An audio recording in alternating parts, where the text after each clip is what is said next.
Assalamualaikum warahmatullahi wabarakatuh. Perkenalkan, nama saya Dr. Wahyu Dwi Kusdananto, spesialis telinga hidung tenggorokan dan bedah pasien. Hari ini kita akan belajar mengenai pengambilan benda asing di hidung, telinga maupun tenggorokan. Sebelum melakukan pengambilan benda asing di telinga, ada yang perlu kita persiapkan. Pertama yang perlu kita persiapkan adalah satu, tampung kepala atau headlamp. Yang kedua, serum menhak, ya. Ada sisi yang pengait tajam, ada sisi pengait yang seperti sendok. Yang ketiga, otoskop untuk mengevaluasi membran timpani ataupun kanalis akustik eksternus. Yang keempat, krokodil atau forceps krokodil, di mana ujungnya yang terbuka. Ya. Kelima, sarung tangan bila diperlukan. Keenam, ada kasa untuk mengambil benda asing setelah keluar dari liang telinga. Ketujuh, bengkok. Setelah melakukan persiapan alat, kita melakukan persiapan kepada pasien. Yang perlu kita lakukan adalah pertama kita cuci tangan terlebih dahulu, ya. Kemudian kita melakukan pemasangan masker pada kedua tangan kita. Oke. Setelah pasien sudah kita persiapkan, yang paling utama adalah memposisikan pasien dan memfiksasi pasien, terutama pada pasien anak-anak, ya, di mana posisi duduk dan posisi orang tua memegang peranan penting dalam pengambilan benda asing. Dengan cara pasien didudukkan di paha atau di depan orang tua, kemudian dihadapkan ke depan pemeriksa, ya. Kemudian tangan kiri atau tangan kanan memeluk tubuh pasien beserta dengan kedua tangan pasien, ya.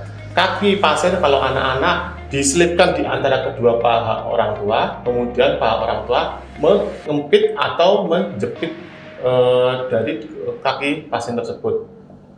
Setelah dilakukan fiksasi, yang pertama kita lakukan adalah kita evaluasi dulu dengan otoskop, ya.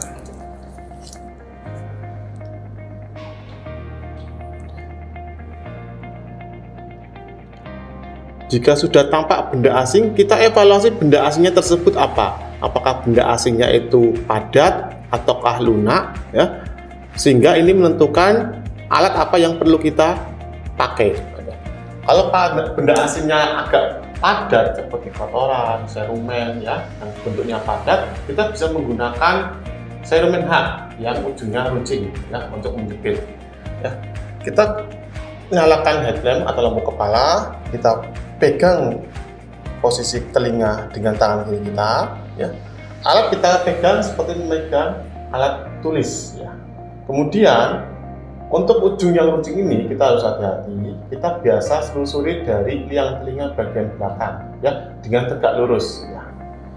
Setelah kita melewati secara tegak lurus, melewati bagian tengah atau bagian paling lateral dari kotoran atau benda asing itu, kemudian serum menhak kita putar ke arah benda asing itu dengan tujuan untuk menjepit, ya. Setelah menjepit, ya, kita tarik, ya. Nah, setelah kita tarik, setelah melewati meatus akustik eksternus, kita ambil kasa, ya.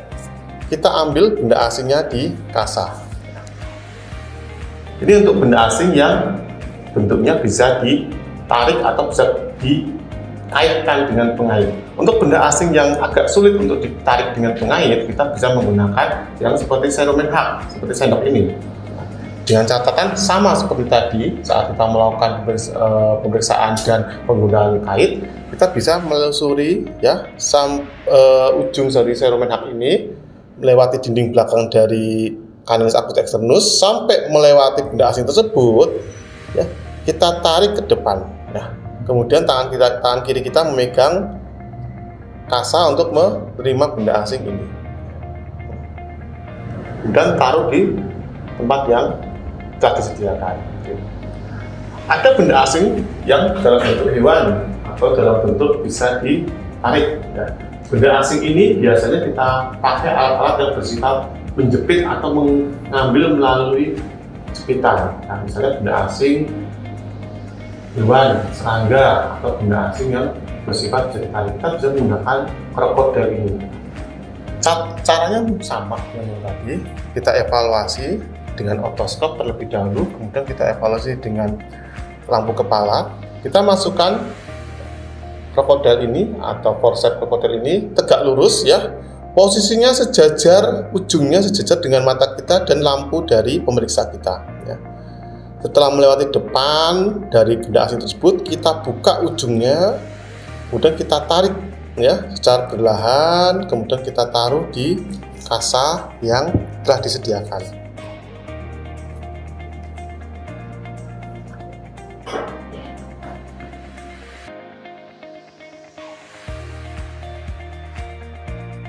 Berikutnya, pengeluaran benda asing di hidung. Alat yang perlu kita siapkan adalah satu, spekulum hidung ya, dengan berbagai ukuran sesuaikan dengan kebutuhan kita. Kemudian ada bayonet ya, untuk benda asing yang bisa ditarik. Yang ketiga, ini adalah ekstraktor atau pengambil benda asing di hidung. Ada ukuran kecil, ada ukuran yang besar ya, ujungnya. Kemudian lampu kepala ya, pakai untuk evaluasi koordinasi. Kemudian kasa, bengkok, dan sarung tangan. Baik, sebelum melakukan pemeriksaan dan pengambilan benda asing, kita terlebih dahulu memeriksakan alat sudah selesai. Kita cuci tangan dulu dengan standar WHO, kemudian menggunakan handscoon. Setelah itu kita posisikan pasien seperti ini, posisi duduk kalau orang dewasa, kalau anak-anak dipangku oleh kedua orang tuanya dihadapkan ke depan, kemudian difiksasi supaya tidak melukai organ yang lain saat kita mengambil benda asing tersebut. Sebelum melakukan benda asing di hidung, kita evaluasi dulu dengan spekulum hidung. Gunakan tangan kiri ya, dengan catatan tangan kanan kita mempersiapkan diri bila akan mengambil benda asing tersebut. Kita evaluasi benda asing, kita lihat di bagian sebelah kanan, kita buka, kita evaluasi apakah ada benda asingnya. Kemudian kalau tidak ada, kita pindah ke hidung atau kapunan sebelah kiri, kita lihat apa benda asing di sini berwarna putih. Karena benda asingnya berbentuk bulat ya, dan sulit untuk dikait, maka kita bisa menggunakan ekstraktor benda asing di hidung.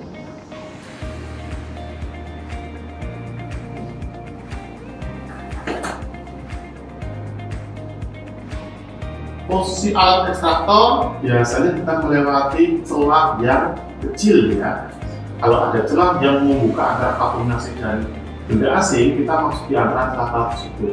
Biasanya di sekitar meatus ya, baik meatus inferior atau meatus media, ya, ada celah yang bisa terbuka. Ataupun kita bisa menelusuri melalui septum nasi. Kita selusuri ya, melewati celah yang sempit ya, tegak lurus sampai di belakang dari benda asing tersebut. Sampai benda asing tersebut kita kait atau kita tarik ke arah depan.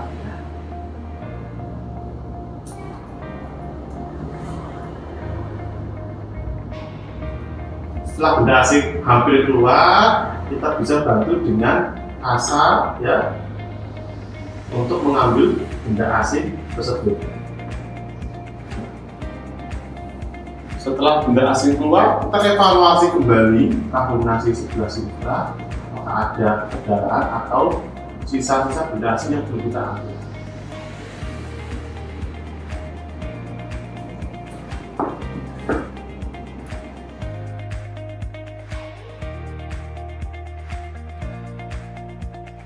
Untuk benda asing di tenggorokan, alat yang perlu kita persiapkan adalah satu, tang spatel. Yang kedua, forceps yang panjang ya, yang ujungnya bisa terbuka. Yang ketiga, lampu kepala atau headlamp. Yang keempat, bengkok. Yang kelima, kasa kalau diperlukan. Yang keenam, sarung tangan. Sebelum kita melakukan pengambilan benda asing di tenggorokan dan setelah mempersiapkan alat, kita kemudian cuci tangan dengan standar WHO dan menggunakan handscoon, kemudian pakai lampu kepala. Setelah itu posisikan pasien duduk, kalau dewasa duduk, kalau anak-anak dipandu di kedua orang tuanya atau salah satu orang tua, kemudian difiksasi. Ya. Kemudian sebelum melakukan pengambilan, kita evaluasi dahulu orofaring dengan tang spatel. Kita evaluasi orofaring, baik evaluasi buka sinistra, buka dekstra. Kita evaluasi benda asing di tenggorokan biasanya posisinya menancap, bisa menancap di arcus palatofaring, bisa di palatum mol maupun di uvula. Kita evaluasi dengan tang spatel, kita evaluasi arcus palatoglossus, tonsilla palatina, kemudian uvula, kemudian kita lihat atas apakah ada benda asing di palatumul atau palatum durum.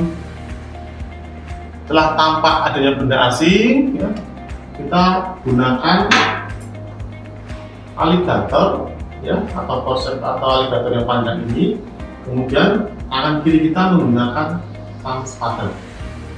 Tang spatel kita untuk menekan lidah. Kemudian aligator yang panjang ini kita masukkan cara tegak lurus sampai ke depan posisi benda asing yang menancap. Kita buka ujung dari aligator yang panjang ini, kemudian kita cepit, ya, atau capit bagian ujung dari benda asing, kemudian kita tarik secara perlahan.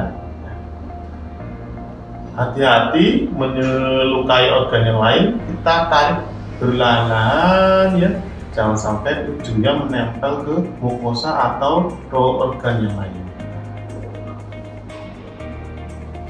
Nah, itu kita taruh di bengkok, ya, lalu kita taruh lagi, kemudian kita evaluasi lagi apakah ada benda asing lain yang belum keambil atau terambil atau sisa benda asing, atau ada pendarahan pasca pengambilan benda asing tersebut.